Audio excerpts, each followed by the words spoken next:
नमस्कार दोस्तों, आप सभी का बहुत बहुत स्वागत है मेरे चैनल एस्ट्रो आरोग्य पर। आज ज्योतिष की श्रृंखला में हम अपने निजी घर के बारे में बात करेंगे। कई सवाल पूछने वालों में मुझसे पूछा कि आज आप कुछ ऐसे योगों के बारे में बताएं जिससे पता चल सके कि हम अपना घर भविष्य में बना सकते हैं या नहीं।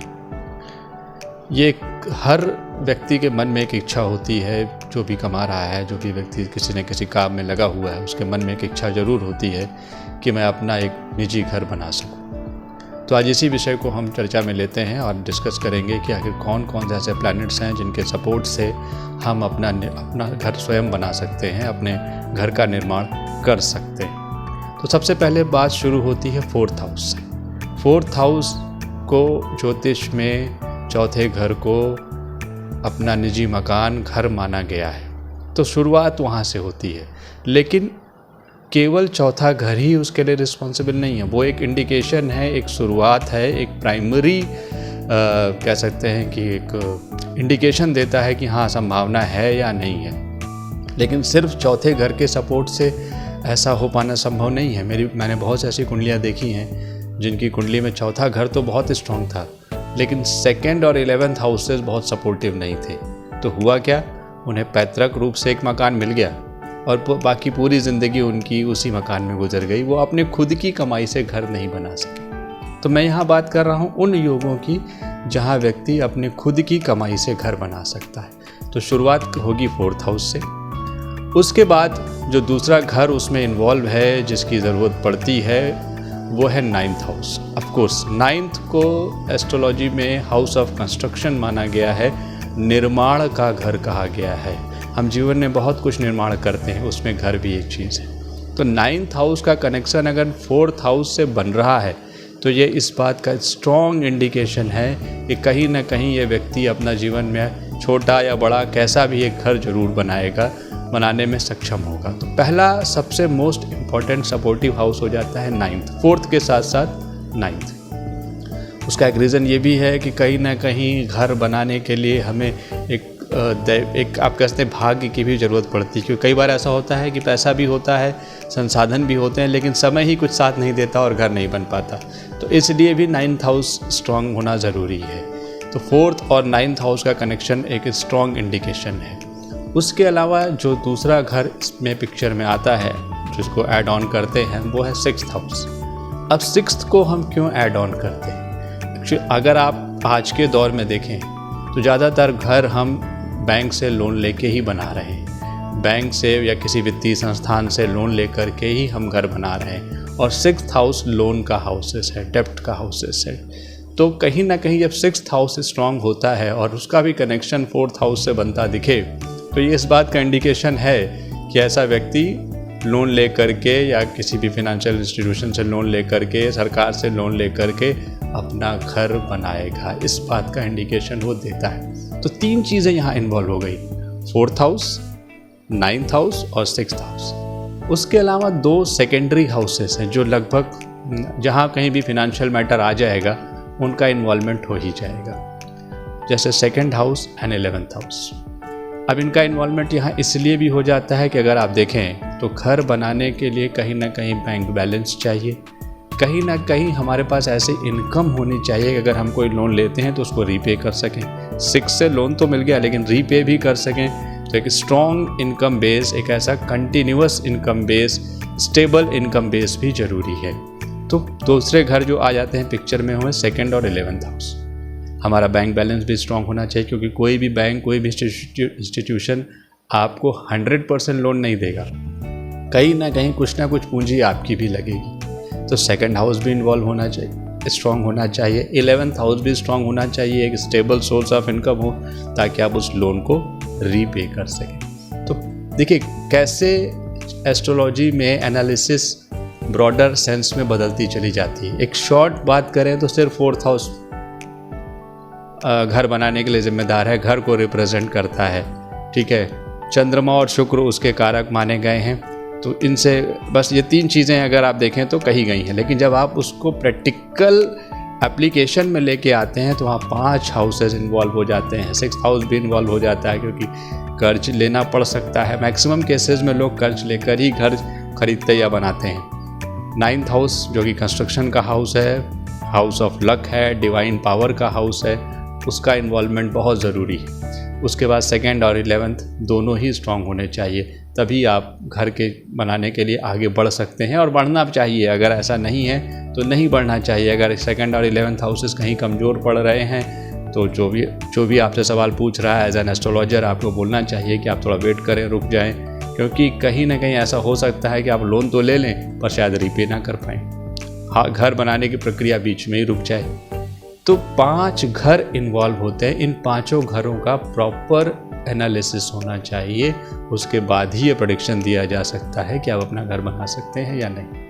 अब आ जाते हैं, कुछ ग्रहों की चर्चा कर लेते हैं कि कौन कौन से ग्रह इस पूरी प्रक्रिया में इन्वॉल्व होते हैं। भाव तो मैंने आपको बता दिए, लेकिन सिर्फ भाव से कुछ नहीं होता। कारक ग्रहों का मजबूत होना भी जरूरी है। भावेशों का मजबूत होना, जो भाव के ओनर हैं, लॉर्ड हैं उस हाउस के, उनका भी सपोर्टिव होना ज़रूरी है। और उनसे भी कहीं ज़्यादा जो सिग्निफिकेटर माने गए हैं, जिनको एस्ट्रोलॉजी में कारक ग्रह कहा जाता है, उनका मजबूत होना भी बहुत ज़रूरी है। अब जैसे अगर इसमें बात कर लें तो शुक्र को, चंद्रमा को भी जोड़ा गया है 4थे घर से, लेकिन चंद्रमा बेसिकली अपना मकान, मैंने जो मेरा एक्सपीरियंस रहा है उसमें मैंने ये देखा है कि अपने मकान को बहुत ज़्यादा रिप्रेजेंट नहीं करता, लेकिन हाँ, खेती बाड़ी की ज़मीन को रिप्रेजेंट करता है। अगर चंद्रमा स्ट्रांग होता है तो देखने में आएगा आदमी के पास ज़मीन बहुत होती है, उपजाऊ ज़मीन होती है। तो चंद्रमा को मैं उतना इम्पोर्टेंस यहाँ पर नहीं देता हूँ, लेकिन शुक्र को मैंने पाया है कि शुक्र अगर 4th हाउस से कनेक्शन बनाए तो ज़रूर व्यक्ति के मन में एक इच्छा भी होती है और संयोग भी बनता है, व्यक्ति अपना घर खरीदता है या बनाता है, क्योंकि शुक्र को नेचुरली व्यय कारक माना गया है, एक्सपेंसेस का प्लैनेट माना गया है। जिस भाव से भी कनेक्शन बनाएगा उस भाव से रिलेटेड एक्सपेंस करने की टेंडेंसी आदमी की होती ही है, उस पर्सन, उस व्यक्ति की होती ही है। अगर वो 7th हाउस में बैठ जाएगा तो व्यक्ति अपोजिट सेक्स पे खर्च करेगा, व्यक्ति अपने आप को मेंटेन करने के लिए खर्च करेगा। अगर 2nd हाउस में बैठ जाए तो व्यक्ति खाने पीने का शौकीन होगा, उस पर खर्च करेगा। इसी तरह से अगर 4th हाउस से बैठ जाए तो व्यक्ति घर को बनाने में भी खर्च करने के लिए बहुत इंटरेस्टेड होता है। तो 4th हाउस का शुक्र घर बनने के या बनाने के दृष्टिकोण से बहुत अच्छा है। मंगल को भी इसमें इन्वॉल्व किया गया है। अब मंगल को क्यों इन्वॉल्व किया गया है? मंगल को इसलिए इन्वॉल्व किया गया है क्योंकि मंगल नेचुरली भूमि पुत्र माना गया है। उनको भूमि, लैंड जितनी भी है और कंस्ट्रक्शन जितना भी है, सब मंगल से जुड़ा हुआ है। सॉरी, इसलिए मंगल को भी माना गया है कि मंगल सपोर्टिव होना ही चाहिए। Mars need to be supportive to have your own house. जब तक स्ट्रॉन्ग मार्स का कनेक्शन कहीं 4th हाउस से 9th हाउस से ना बने, तब तक व्यक्ति घर अपना बना पाने में सक्षम नहीं हो पाता है। तो मार्स का सहयोग मिलना भी बहुत ज़रूरी है। मार्स के अलावा शनि को भी जोड़ा गया है। अब शनि को क्यों जोड़ा गया है वो समझा देता हूँ। शनि भवन निर्माण के लिए जितनी ज़रूरत की चीज़ें हैं, मोरंग, बालू, सीमेंट, लोहा, इस सब के कारक हैं वो, ये सब शनि के कंट्रोल में आते हैं। इसलिए कहीं ना कहीं माना गया है कि शनि अगर 4th हाउस में दृष्टि रख रहे हो तो भी व्यक्ति अपना घर निश्चित रूप से बनवाता है या बनाने की कोशिश जरूर करता है। छोटा बने या बड़ा बने वो अलग बात है, मगर बनाने का प्रयास जरूर करता है। देखने में कई बार ऐसा है कि अगर आपके 4th भाव से संबंधित ग्रहों की दशा चल रही है और ट्रांजिट में शनि 4th हाउस को देख लें तो निश्चय ही जब व्यक्ति मकान में हाथ ज़रूर लगाता है या नया मकान बनाता है। अगर नया नहीं बनाएगा तो पुराने में कुछ ना कुछ रिनोवेशन कराएगा, लेकिन मकान से संबंधित काम में हाथ ज़रूर लगाता है, पैसा ज़रूर खर्च करता है। तो शनि का रोल प्ले भी यहाँ बहुत महत्वपूर्ण है। उसके अलावा जुपिटर को भी बहुत महत्वपूर्ण माना गया। देखिए, जुपिटर हमारे सारे फिनेंशियल हाउसेस को कंट्रोल करता है, फिनेंशियल एक्टिविटीज़ को कंट्रोल करता है। तो जुपिटर का भी अगर 4th हाउस से कनेक्शन बनता दिख रहा हो, 4th हाउस को उसका एस्पेक्ट हो, 4th लॉर्ड को वो देख रहा हो, तो भी एक प्रबल संयोग होता है कि व्यक्ति अपना घर बनाएगा। जुपिटर के केस में देखा गया है कि ऐसा व्यक्ति कई बार विशाल घर बनाता है। मतलब ऐसे लोग फ्लैट में रहना पसंद नहीं करते, उनको अपार्टमेंट जरा समझ में नहीं आते हैं ना। They want their own land और उसके ऊपर छत अपनी होनी चाहिए, थोड़ा बड़ा घर होना चाहिए, 4-5 कमरे होने चाहिए।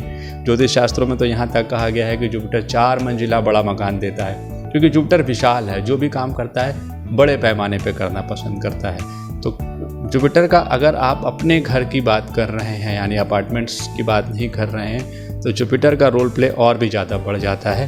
फेवरेबल जुपिटर अपना घर देने में सक्षम होता है।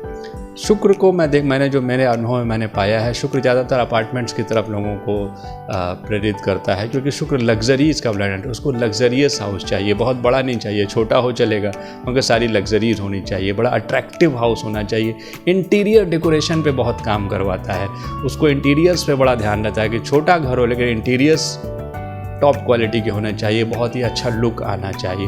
तो मैंने देखा है नॉर्मली शुक्र अगर 4th हाउस से कनेक्शन बनाए तो ऐसे व्यक्ति अपार्टमेंट्स के लिए जाते हैं, या मून भी अगर 4th हाउस से कनेक्शन बनाता है तो ऐसे व्यक्ति अपार्टमेंट्स के लिए जाते हैं, अपार्टमेंट्स में रहना पसंद करते हैं। लेकिन अगर सैटर्न और जुपिटर का कनेक्शन बनता है तो नॉर्मली लोग अपनी ज़मीन पर घर बनाते हैं और अपने तरीके से बनाना पसंद करते हैं। तो देखिए, अब अगर इसको हम समराइज़ करें तो 5 भाव इसमें सम्मिलित हो जाते हैं, चौथा, छठा, 9वां, दूसरा और 11वां, और इस तरह से 4 प्लैनेट इसमें इन्वॉल्व हो जाते हैं, Venus, Jupiter, Saturn and Mars. अब ये इसमें देखने वाली बात यह है कि जब सैटर्न और मार्स का कनेक्शन होता है तो थोड़ा स्ट्रगल के साथ घर बनता है, क्योंकि ये दोनों क्रूर ग्रह हैं। क्रूर ग्रह किसी भी काम को आसानी से पूरा नहीं होने देते हैं, संघर्ष करवाते हैं। जैसे ज़मीन ले ली तो कई साल बनाने का संयोग नहीं बना, बनाने लगे तो कई बार देखने में आता है कुछ प्रॉब्लम्स आ गई, ट्रबल आ गई, कुछ ऐसे फिनेंशियल अप्स एंड डाउन्स हो गए तो घर का काम रुक जाता है। एक कमरा बन गया, फिर रुक गया, फिर दूसरा कमरा 2 साल बाद बन पाया। इस तरह की परिस्थितियाँ शनि मंगल क्रिएट करते हैं। जुपिटर और वीनस जब कनेक्शन बनाते हैं तो थोड़ा देर से हो या जल्दी हो, लेकिन काम आराम से हो जाता है। यानी at one go normally bank से लोन लिया और विदिन 2-3 मंथ्स या तो फ्लैट खरीद लिया या अपार्टमेंट खरीद लिया या 4-6 महीने के अंदर मकान बन के तैयार हो गया। मतलब उसमें कोई ऐसी बड़ी हिंड्रेंसेस नहीं आती है। एक और इसमें कनेक्शन है जो हिंड्रेंस क्रिएट करता है, जो ज़्यादातर लोग पूछते हैं कि घर बनाने के लिए बहुत कोशिश कर रहे हैं, नहीं बन पा रहा है, वो है नोट्स, यानी राहु और केतु। 4th लॉर्ड से उनका कनेक्शन कहीं ना कहीं बन जाए या 4th हाउस से उनका कनेक्शन बन जाए तो नॉर्मली देखने में आया है कि ऐसे व्यक्ति के घर भवन निर्माण के मामले में, घर बनाने के मामले में डिले होता रहता है, लेट होते रहते हैं, अप्स एंड डाउन्स होते रहते हैं, अननोन हिंड्रेंसेस आते हैं। जब भी वो घर बनाने की कोशिश करता है कोई ना कोई फैमिली ट्रबल हो जाती है, कुछ ना कुछ फैमिली में प्रॉब्लम हो जाती है या जॉब में दिक्कतें आ जाती हैं। तो ये भी बहुत बड़ी ये दोनों प्लैनेट भी समस्याएं क्रिएट करते हैं।